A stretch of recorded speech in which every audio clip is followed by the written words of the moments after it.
What up? Hey guys, it's me again. Tonight's going to be another solo one tonight. I hope you guys enjoyed the shows I did with Jason and Marquise, and there will be more with them coming soon in the future. They're going to be pretty regular because they're my friends, and if you ain't my friend, you ain't getting on my fucking show. So that's the rule. Yeah, this isn't some like talk show where you just invite random ass people. So I'm going to have my friends on, some of whom are going to be involved in the paranormal, but other people are going to be just friends of mine. That's how I roll. I just don't want to have to deal with the drama of like figuring out some random stranger on my show and then trying to figure out the chemistry. It's old. I'm kind of done with that.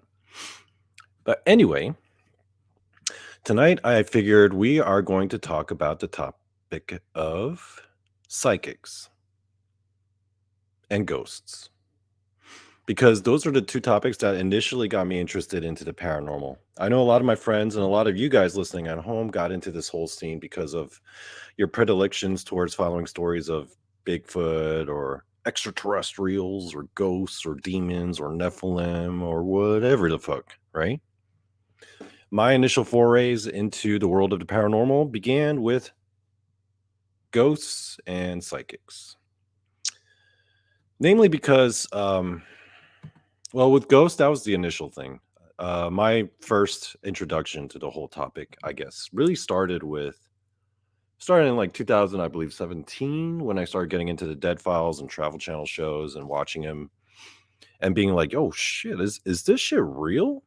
God damn!"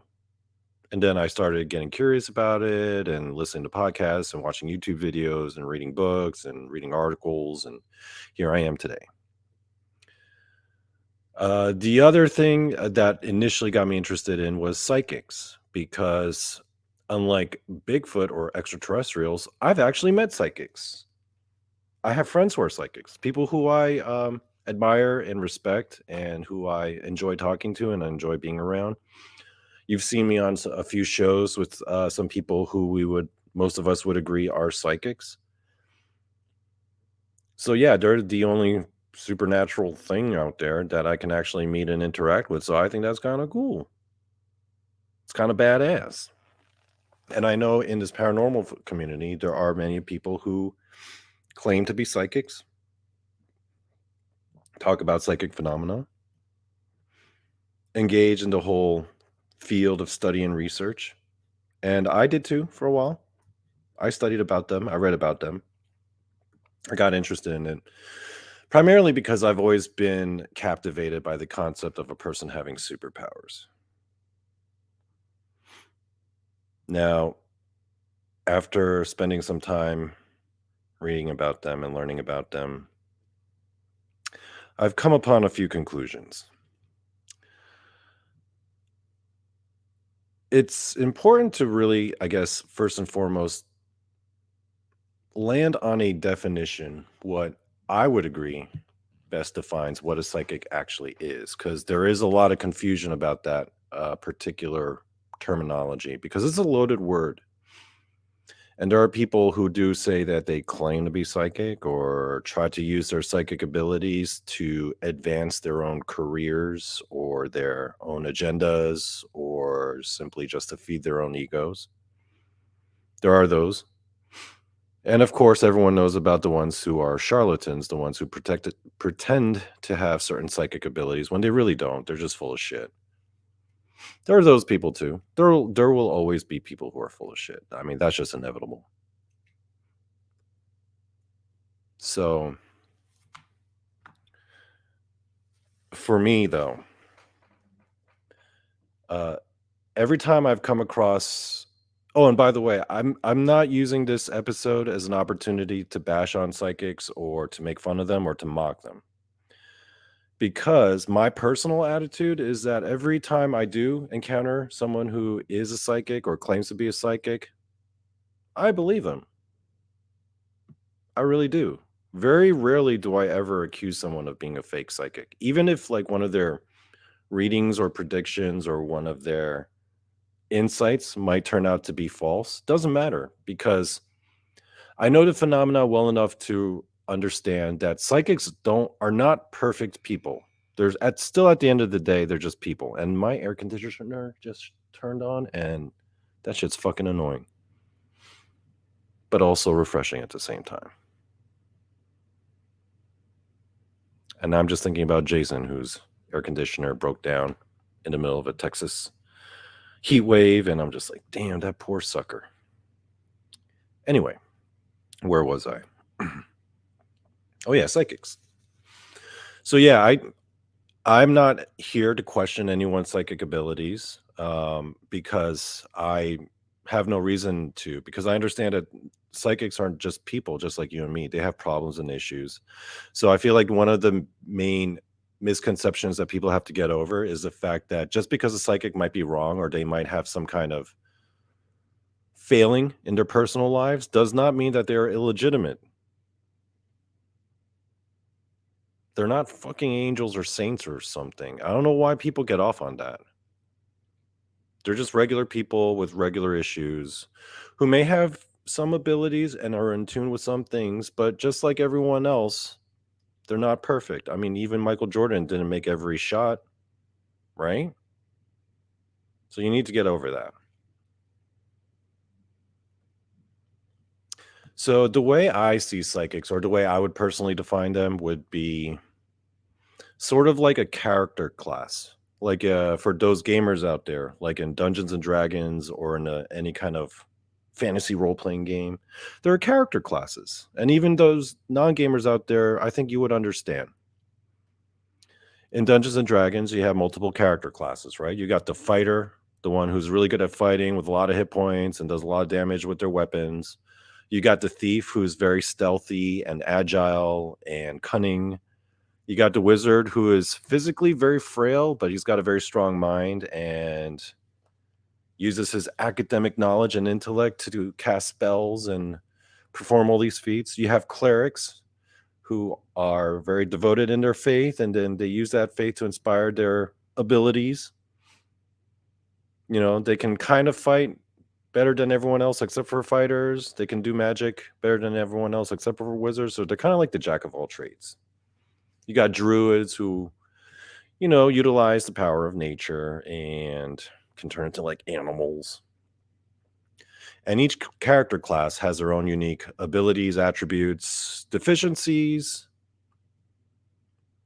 But at the end of the day, they're all different. And that's how I see psychics. I see it as a sort of spiritual character class.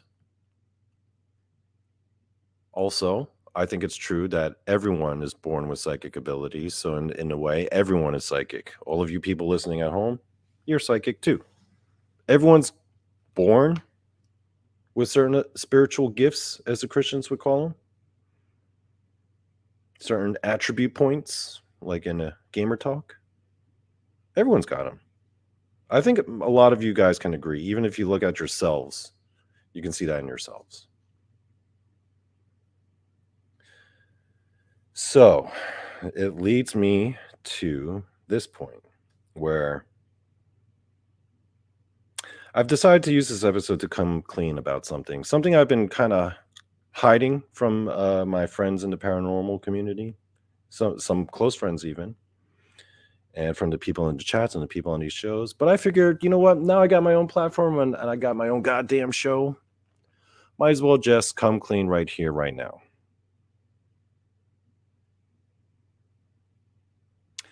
I myself am psychic as fuck.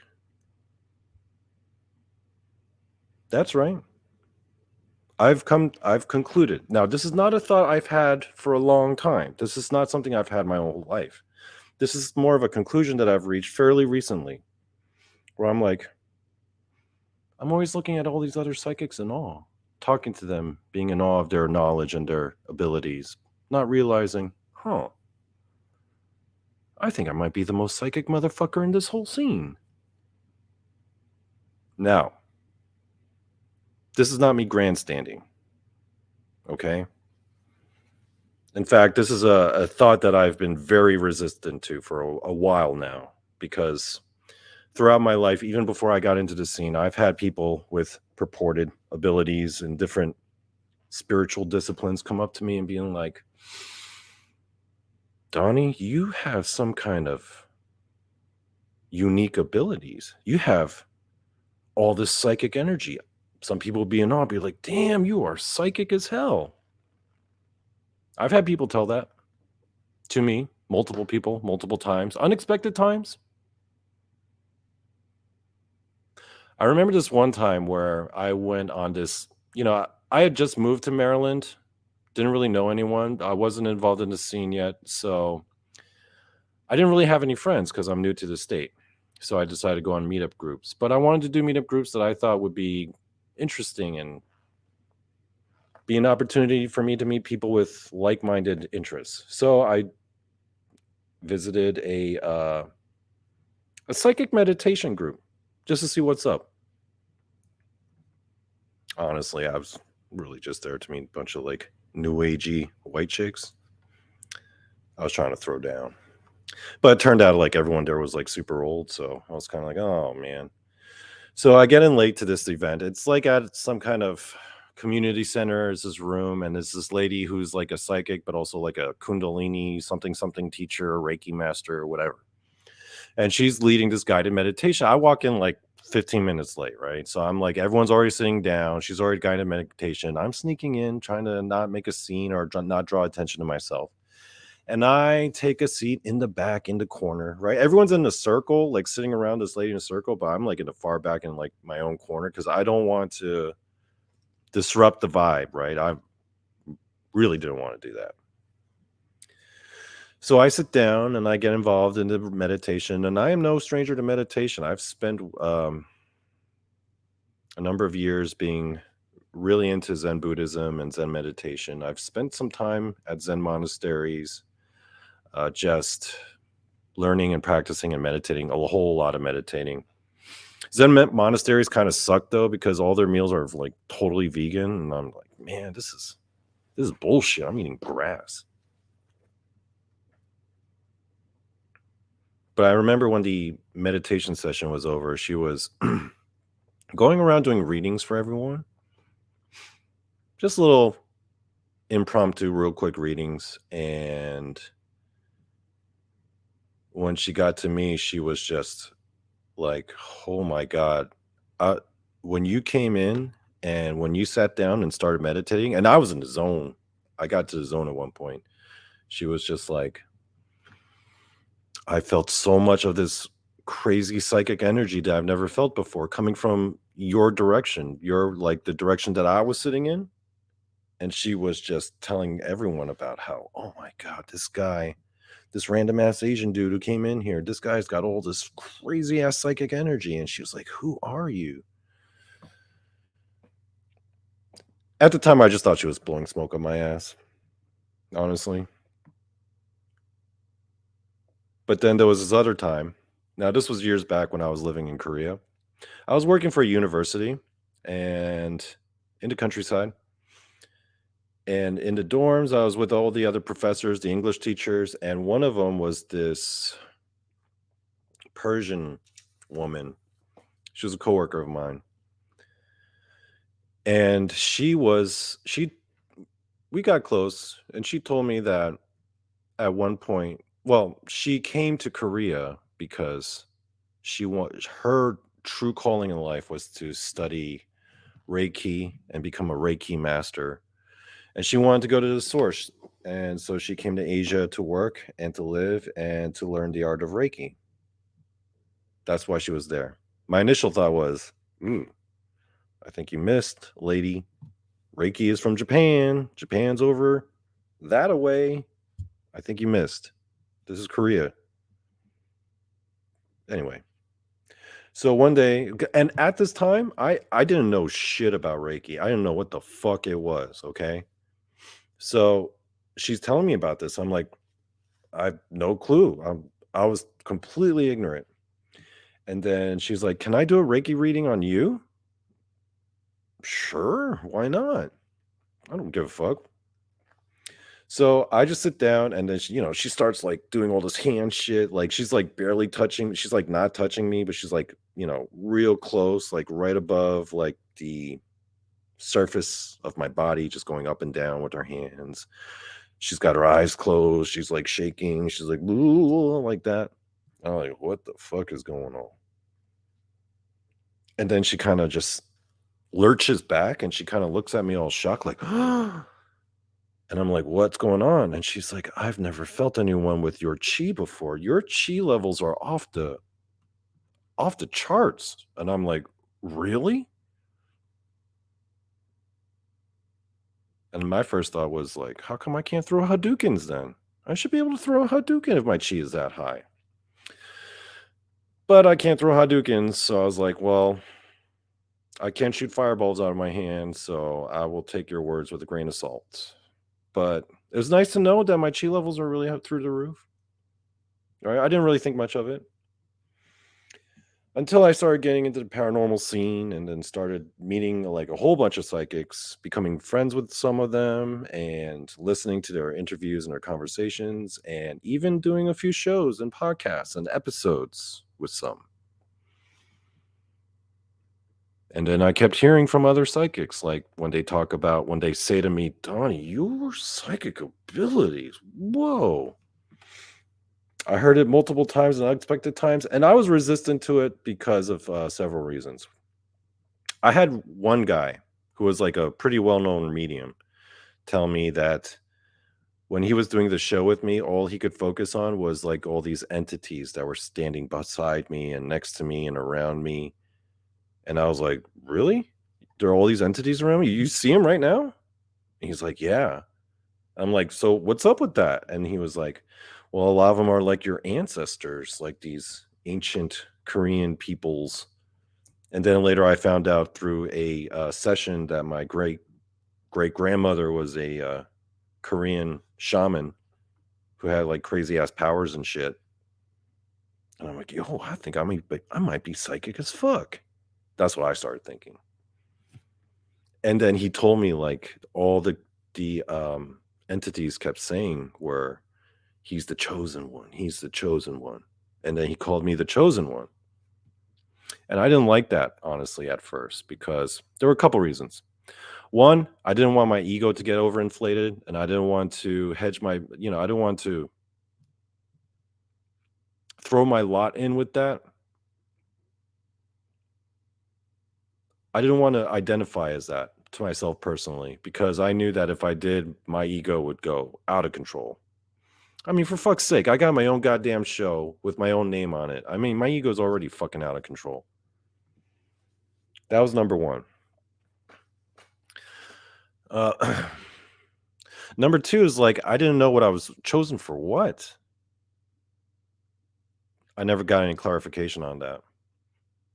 Because if I'm chosen to be like some kind of martyr, I'm like, fuck that. I don't want to be chosen for shit. I just want to be left alone and live my life. So I was kind of resistant to that. I didn't like being called that, but apparently, according to this well-known medium, he kept saying it. He said that they kept saying that to him, and that's what he told me. Cool. I got no reason not to believe you. He had no reason to blow smoke on my ass. He had nothing to gain from telling me all that. Sorry, I'm a little burpy. I had like a bunch of Korean food this for dinner today.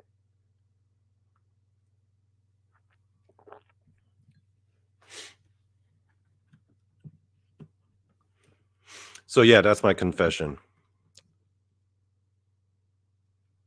I am psychic as fuck. I finally admitted it to myself. Okay. Now, for a lot of you guys, you had listened to other psychics, and a lot of them claim all these things, right? They claim clairvoyance, clairaudience, mediumship. There's different types of mediums. See, when I started reading into the whole world of psychics, I learned that there's like dozens of different types, probably into triple digits of like different types of psychics, different types of psychic abilities. That's why, like, I would say it's not fair and not accurate to just kind of lump them in as just a bunch of like new agey tarot card readers who are all about aligning your chakras or healing your kundalini spirit, offering spiritual guidance, none of that, right? That's like one facet of the idea. Like, yeah, I don't want to be giving people no goddamn spiritual advice. Yo, if you're taking spiritual advice from me, yo, you got some fucking problems. That's all I got to say.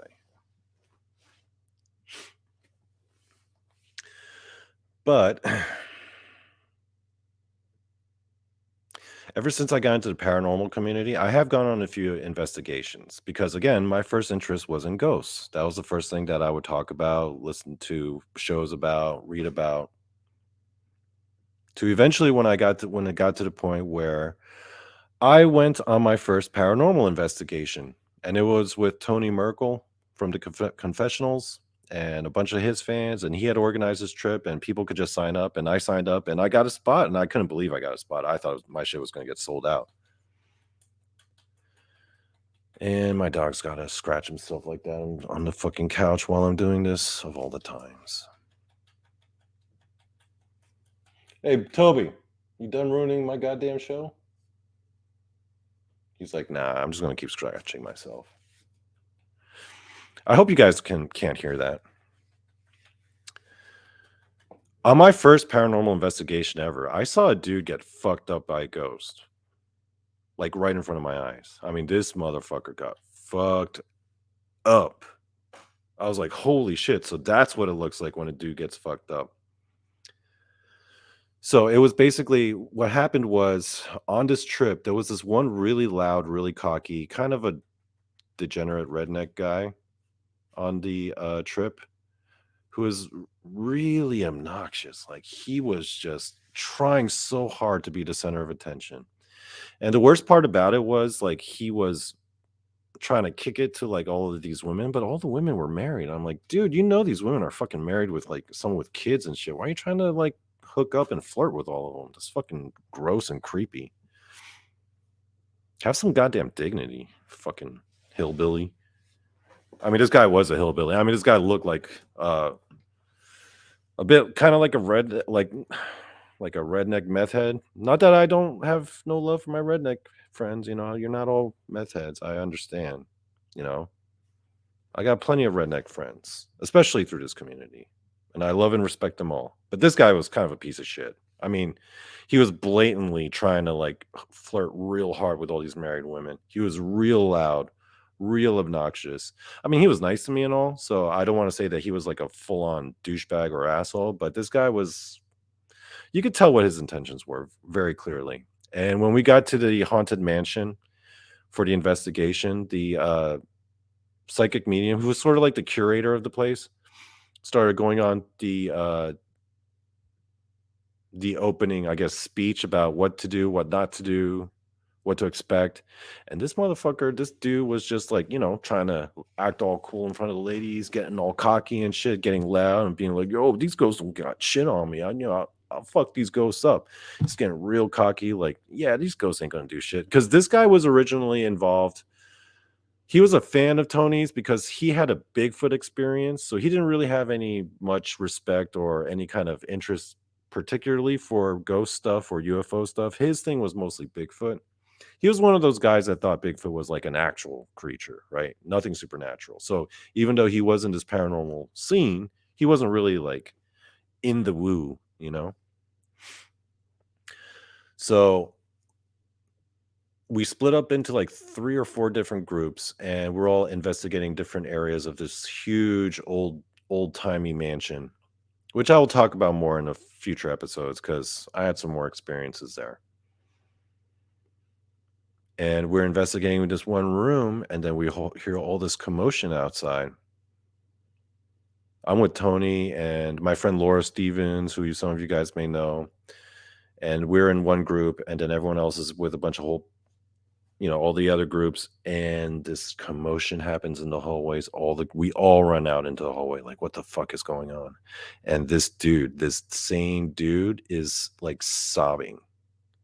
Not only is he sobbing, but his like limbs are like stuck to his side, like he's all stiff as a board, but his face, he's like wailing, like not crying, not weeping. I mean, this is like you can't even breathe kind of cry, right? This is the kind of cry like you do as like a little ass kid who's like barely like he's wailing crying, right?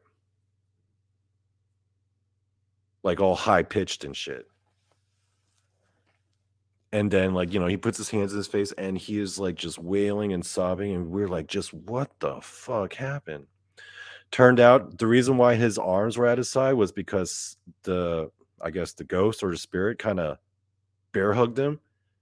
And then once his body came in contact with whatever this thing that was bear hugging him, it affected his mind. And this guy started sobbing and wailing. And then for the rest of the fucking weekend, this guy was catatonic, like in the corner the whole time, not saying a word with his head down the whole trip.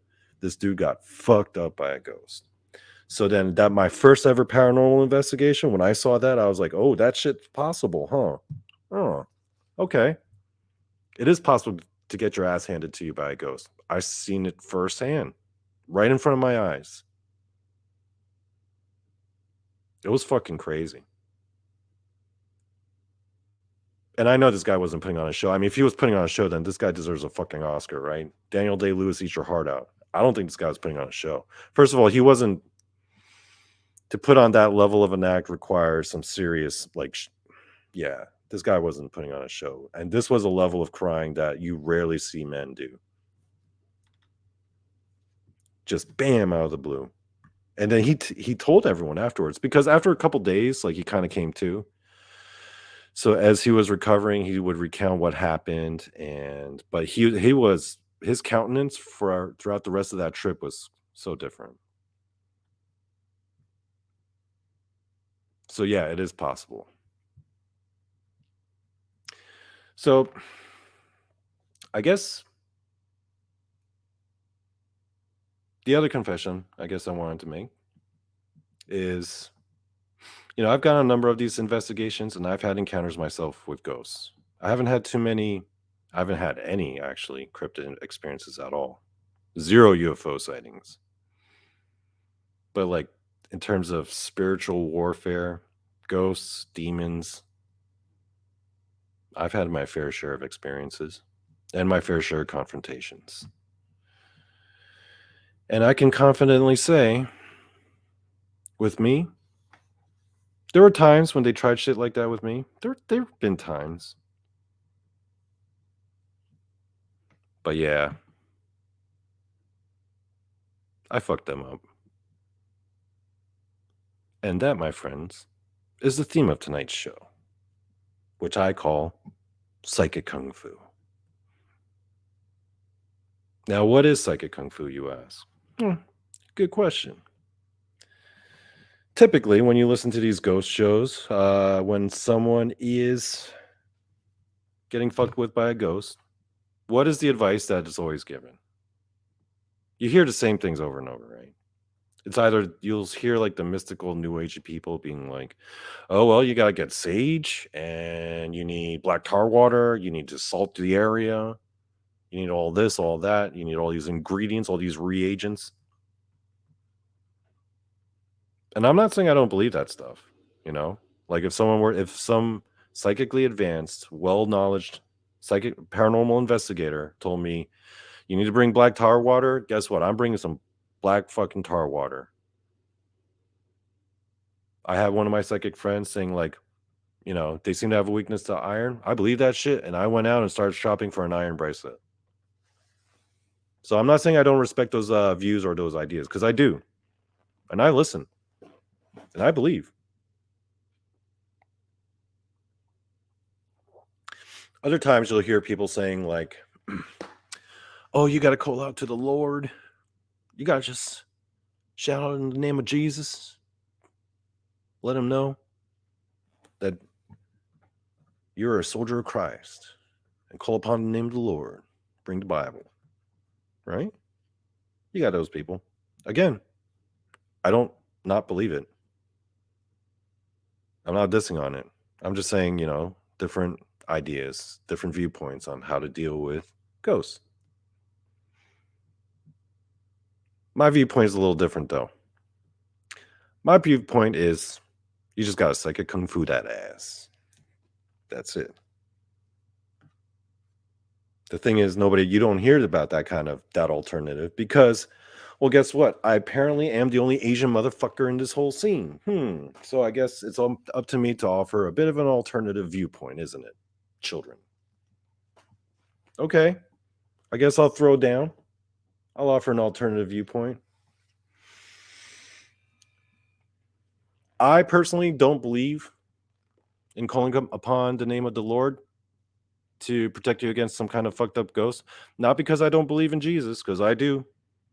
I do believe he's the Son of God. I do. I do believe he died for our sins. I do believe that the Bible is all true. I also consider myself a Buddhist. I also believe in Buddhism. The same way, I'm not calling upon Buddha if I get attacked by a ghost for the same reason. Yeah, it's not because I don't believe Jesus could do that. And it's not because I don't believe Jesus is real or legit. It's simply because calling upon the name of the Lord or Buddha, it's a pussy move. It's a bitch move. You're asking someone else to fight your fight for you? That's a bitch. So,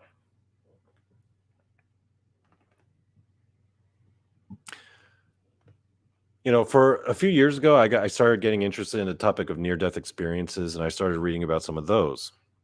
I came across an interesting story. Now, can I corroborate its veracity or its validity? No. It's just a story I came across. That's it. That's all. Just treat it like pro wrestling. You can enjoy the story for what it is.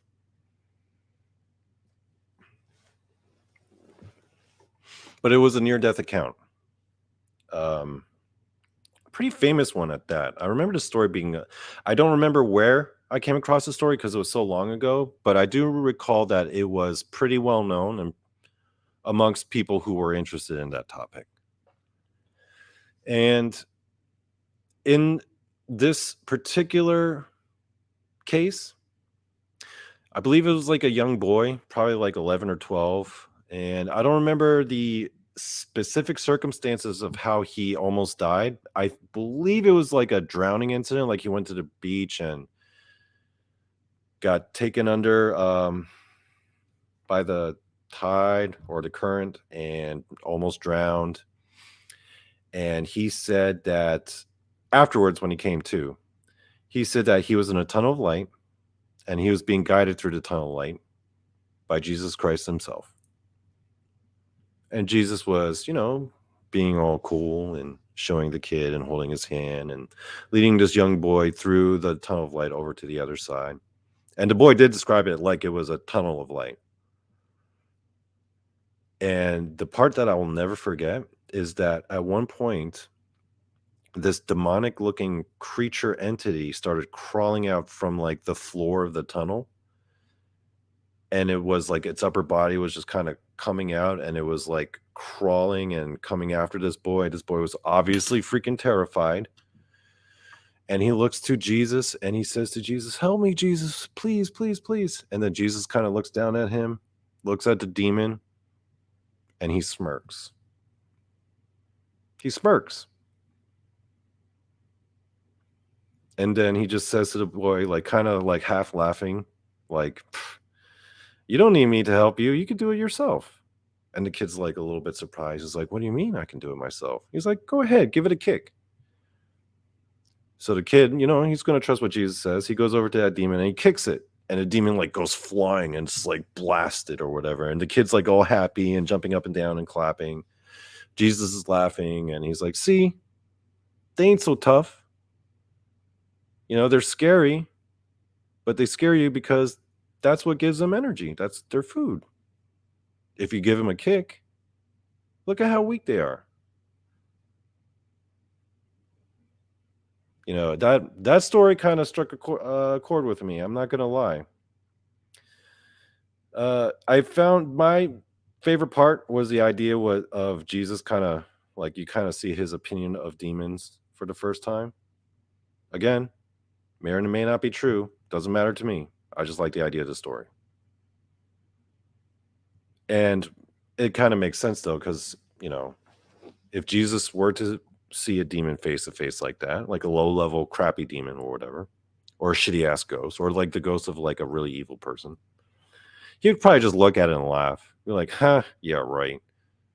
Like how when you play Super Mario Brothers and you come across a Goomba and you're like, man, you're a fucking joke. You're not even an obstacle. I just hop on your head and be done with it. So ever since that point, I kind of realized, I mean, I could call upon Jesus or Buddha to clean up my mess, or I could be a fucking badass and do it on my own and actually be of service to Jesus and Buddha rather than being a fucking victim. That's when I came across the idea of psychic kung fu. So, because also I'm also a really big into martial arts. I'm a bit of a martial arts nerd myself. I did martial arts for a while. I love martial arts movies. And there's a lot in martial arts that kind of relate to the paranormal. I think in a lot of ways they go hand in hand. So I think there were a lot of things that gave me some insight into formulating this concept of psychic kung fu.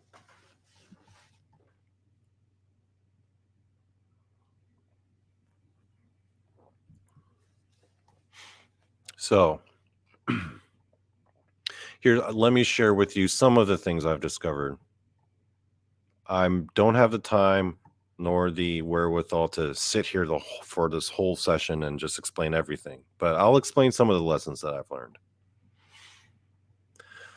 Lesson number one to be good at psychic kung fu, first and foremost. Now, the first lessons are usually the easiest to grasp, but the hardest to master. But lesson number one is if you want to be good at psychic kung fu, you got to have good karma and strong chi.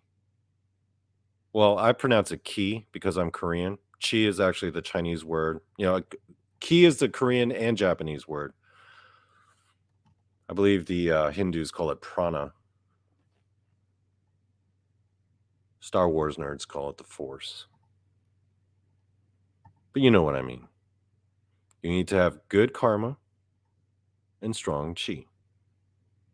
Now, if you need me to explain to you the concepts of karma and chi, maybe this ain't the show for you. Maybe go turn this off and switch over to Wikipedia or something. I don't know. Or maybe have some like cheesy ass, like middle-aged white dude with a man bun explain it to you. I've seen those. I love those guys. They usually wear like Asian clothes and they live in some like Midwestern town and never even left their fucking town. But they got boners over Asian chicks. Oh, I meet those guys. Yeah, why don't you ask one of them? But it's the easiest, basic, but also the most difficult. Kind of like if you've ever seen Jackie Chan, the original Drunken Master, right? In the original Drunken Master, Jackie Chan, for the first time, is learning under this wise old kung fu, like whatever, sensei, shifu, and he's learning the art of drunken boxing. And one of the first things he's got to learn, the most basic, like if you can't do this, then don't even bother learning, is the most basic thing, but it was the most difficult to actually pull off. He had to crush a walnut using just his index and thumb. So every day in the training montage, because you know how Jackie Chan movies, those old school kung fu movies, they love their training montages. That's the best part of the movie. But in the training montage, you just see him like exercising with these walnuts, and he's like trying to crack it, and his hands are hurting, and his joints are popping. But the old man's like, "Yo, if you can't even crack a walnut with your fucking fingers, then don't even bother learning this shit, man. Just go home." Until finally, Jackie Chan was finally able to crush that walnut between his two fingers, and he's like, "Finally, you're fucking ready to learn drunken boxing." That's the concept of karma and chi. You need good karma and strong chi. If not, don't even bother trying this shit, okay? Just stay away from ghosts if that's the case. What do I mean by good karma? Okay.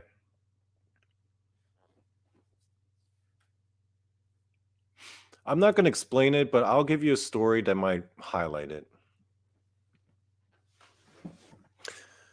There are a few people that I've come across in this scene when talking about the whole ghost stuff that I've seen. Not anyone I know personally, but like watching other people's shows or actually some of the people in the chat even. I've noticed this in some of these shows. What they'll do is they'll get this sense of bravado because they're right with the Lord. They're like, "Yeah, I'm a believer in Christ. No ghost is gonna fuck with me." And they get this sense of bravado and power, and they're like, "Yeah." And I've heard some guys who are like, "Hey, man, if some ghost could just comes into my house, ain't no way I'm letting it stay in my house." I'm like, "What the fuck are you gonna do?" And they're like, "With my faith in the Lord, ain't no ghost can stand up to me." I'm like, "Oh, have you fucking tried? Okay, I'll take you to the Shanley Hotel. Let's fucking find out. Let's find out. If you think like you're this ghost master or whatever, if you're like the Mike Tyson of spiritual warfare, as you claim you are, cool. Let's go to a really fucked up haunted location, stay there for a couple days, put you in a room by yourself, and let's get jiggy with it."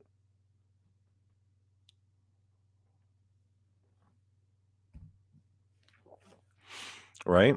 And I know these guys or these people are not as strong as they like to believe. Not because their faith is misplaced, because it's got nothing to do with their faith or Jesus or whatever. It's because their karma ain't right. Because their lives are not in balance. They got some fucked up drama going on in their life. There's some shit going on with like their kids or their wives or their girlfriends, or they're beefing with someone online, or they're all this and that. And I'm like, really? Because from where I sit, I mean, yeah, you might be, you know, beating your chest because you're a proud redneck with guns and believes in the Lord, and somehow you think you're invincible against every ghost there is. Okay, cool. Even though your life is in shambles, because when I see that, I just see bad karma, bad fucking karma.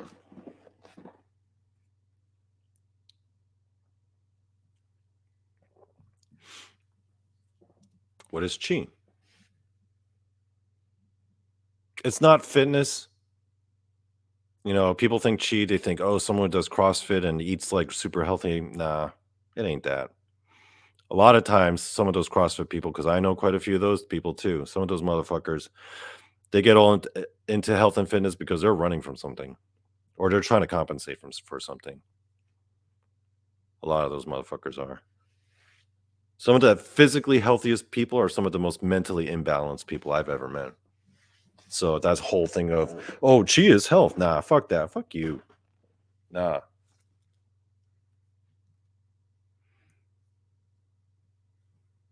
I don't want to be the one to explain it. It's a little deeper than that. It's more profound than that. I'm not saying good health isn't valuable or taking care of yourself isn't a good thing.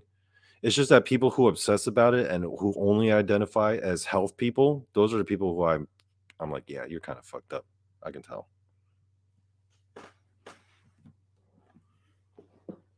That's why I like pro wrestlers, because they have to be all healthy and jacked and lean, but that's not their first love. They just have to do that as a necessary evil to even partake in what is their first love, pro wrestling. That's why I respect those people the most.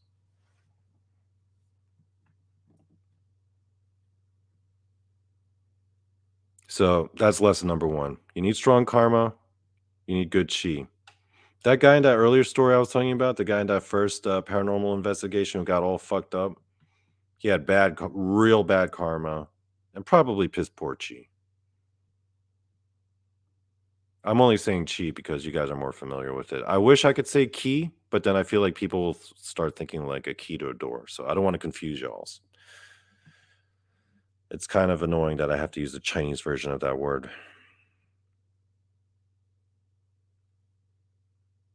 Okay. Lesson number two. Um,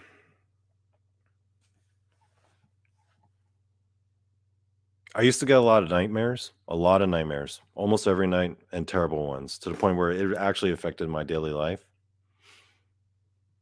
And in these nightmares, it was always like facing down some supernatural, real evil, monstrous, demonic thing, something chasing me, something coming after me waking up in night terrors, sleep paralysis, something standing over me while I'm paralyzed in bed.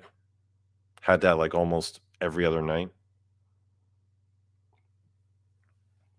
as a kid. I mean, it was a problem. It was actually affecting my grades because I would never get any sleep. But also at the same time, I was a fucking nerd.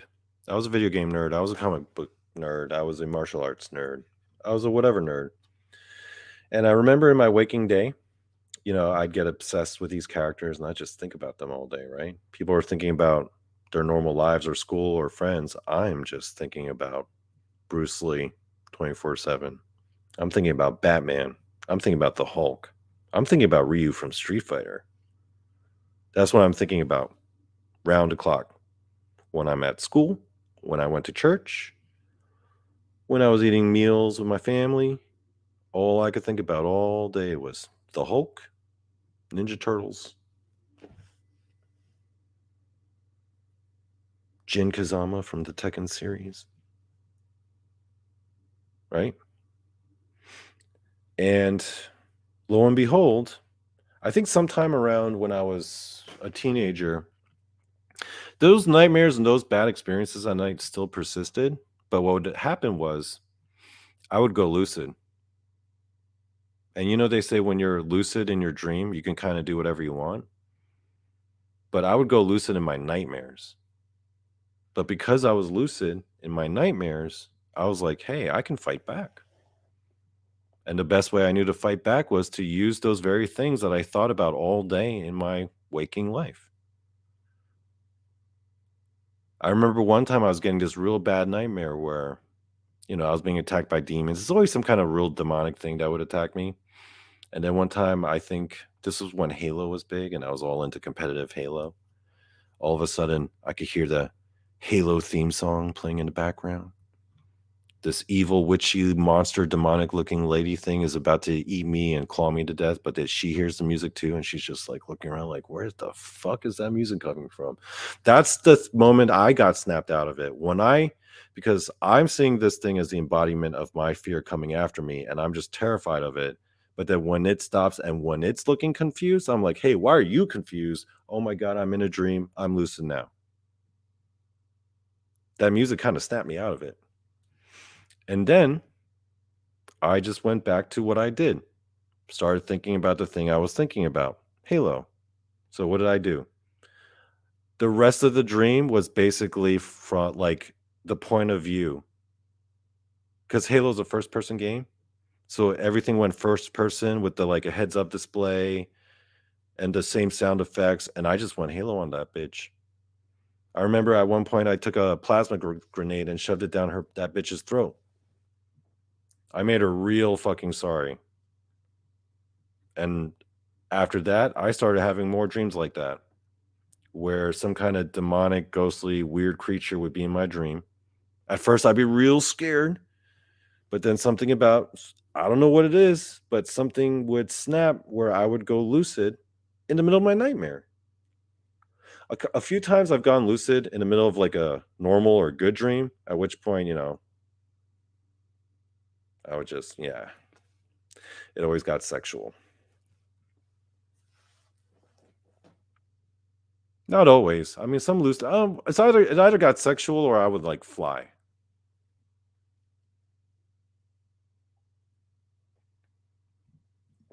Anyway, so yeah, I came to the realization that what it is you need a tulpa. You need a persona. You need like a mental avatar. Something that you're into, like your favorite movie or show or game or book, like a character that you really love. And you got to like focus on that character and try to make that character your own. And you got to figure out how to go lucid. I mean, I'm not going to be the one to teach you that, but I'm pretty sure you could look shit up on Google. And then you got to embody that.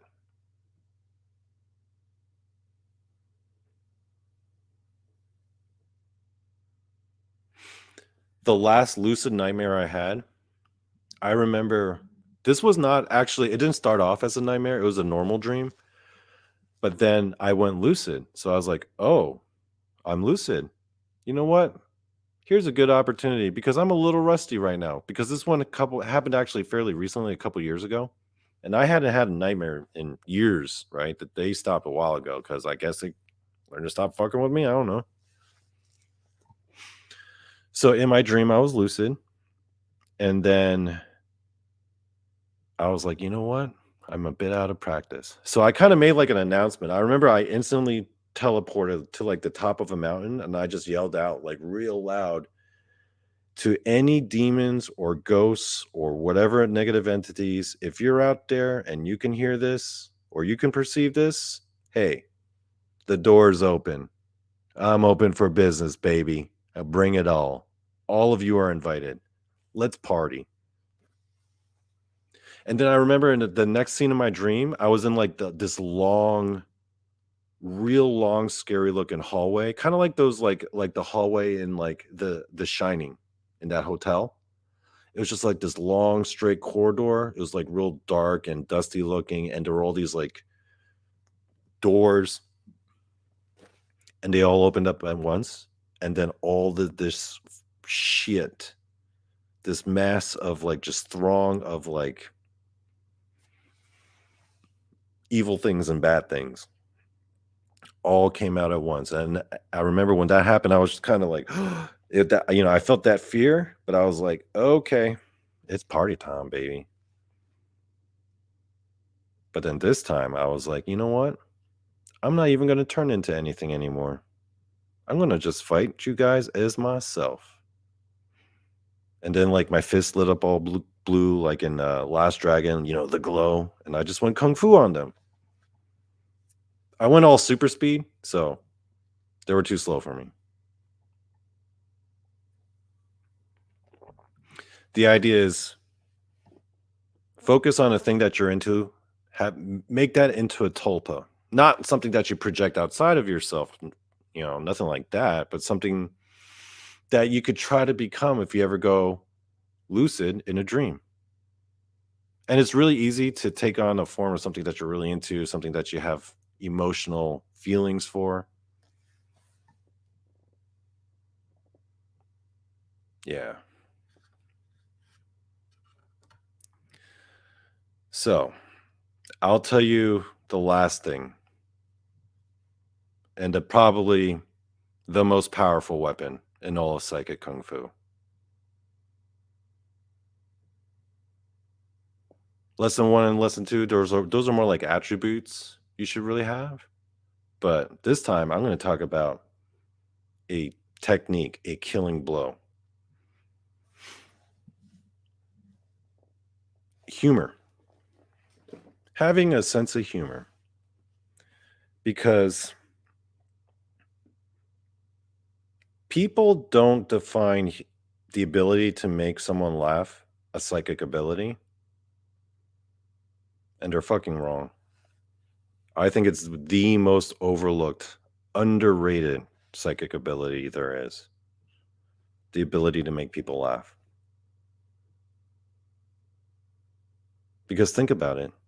You are from a distance imposing your will on someone and giving them a burst of happiness and joy, even if they weren't intending on it. That is probably one of the most psychicest fucking acts there is. Especially like if I'm randomly in a chat and I just type a sentence that I've been thinking of and people from all over are like actually bursting out laughing. Yo, that's like a fucking psychic jab.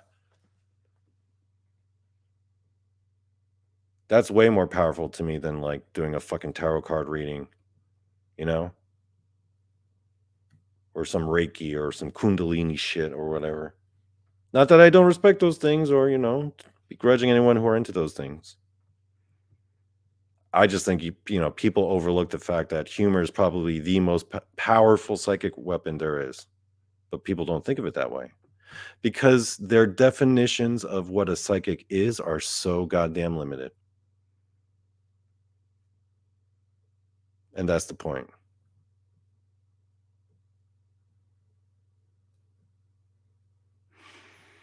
So, yeah, I think I'm done now. I think I'm just gonna turn this off and maybe play some Diablo now. Ooh, that edible's kicking in though. Ooh, yeah. But yeah. So, I guess the whole point of this show is that Donny Cho is the psychicest motherfucker in the paranormal community. There. I said it.